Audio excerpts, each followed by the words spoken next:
The title of this topic is Changing the Conventional Models of Change. So, I've been in the environmental activist movement, and we have a lot of social movements, and so many different movements somehow end up getting framed as in terms of struggle. And I'm not saying that that's wrong, but I am saying that that's limited because then you end up with conflict-oriented attempts at advancing society, and conflict can only go so far. It's very difficult to sustain a conflict-oriented lifestyle. War is the ultimate conflict lifestyle, and it's incredibly costly. Because it doesn't really, in the end, create any value except for only a few people. And so when we try to fight the status quo and we create us versus them scenarios, then we are really, in a way, sowing the seeds of the demise of that. And the gains are only really often quite temporary. It's very difficult to have lasting cultural change without economic transformation as well. So I'm not telling people how to be activists who are actively being activists, but I am inviting anybody who cares about the vegan values, what we care about. I'm inviting anybody on kind of in our corner to consider that when we go into the field of finance and business, there's a factor of that requires mutually beneficial agreements. So yes, there are coercive agreements out there, where the big banks might take advantage of you. I mean, there's a lot of, obviously there's tons of funny business that go on in the world economy under the name of business. And as I've said before, human beings, we have our problems, and those problems have transcended the ages. And I think what we're really looking at here is here's an avenue where we can try something else. People have tried to create, like in the United States, a member of Congress wanted, we have essentially the Defense Department. It used to be called the Department of War. Why not have a Department of Peace? Why not look at all the ways we could create peace? Well, government is a conflict-oriented arena for change. It's very hard for people who are in government to, like, the idea of a Department of Peace for most people in government just sounds very pointless.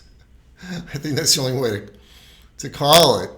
But here, if we're developing the economy in an independent and a creative way where we can look for peace, where we can disavow using coercion in our methodologies, we can build a peace-based culture in that way. So that's the interesting thing, that when we really look out and we see in the movements, however we got there, whether the practitioners of movementism, I've been a practitioner. There's a way of getting people to do things in movements without any fundamentally clear economy in it. When we add that to finance, when we add those techniques to finance, now we can really establish economies that align to the values. And in fact, if you were to look at almost any charity in the fields that we're concerned about, human health, ecology, and animal rights, if we look at the goals of those charities, there's an economic opportunity in each one. If we really were to imagine a day when those goals were attained, then that would mean that the economy has embraced those goals, that they are now those goals and the maintenance of those values are now an established part of the economy. So this is why I've been doing this. This is why I've given my whole life to this, because I was that kind of activist. I was a conflict-oriented activist. And then one day I realized that that type of activism was very costly, and the kind of results we were getting were only maybe 5% of what was possible with the peace-based approach. And then when I left that work after 10 years, and I saw that finance just provided a much better platform for activists than, say, charities or even individual action. And that's for those of you who are ready to hear this and ready to consider that distributed financial leadership can do something that has not yet been achieved with distributed nonprofit leadership or government leadership. Well, this is what this is for. And if people like this message, we'll be building a great community. And I think there's enough people out there, I can see already that there are enough people who are saying, yeah, we need to try something really new that hasn't been tried before.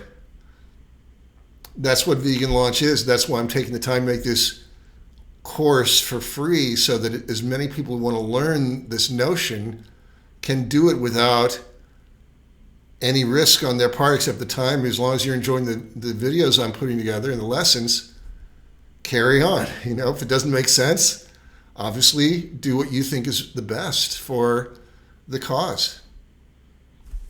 Thank you very much, and we'll see you all in the next lesson.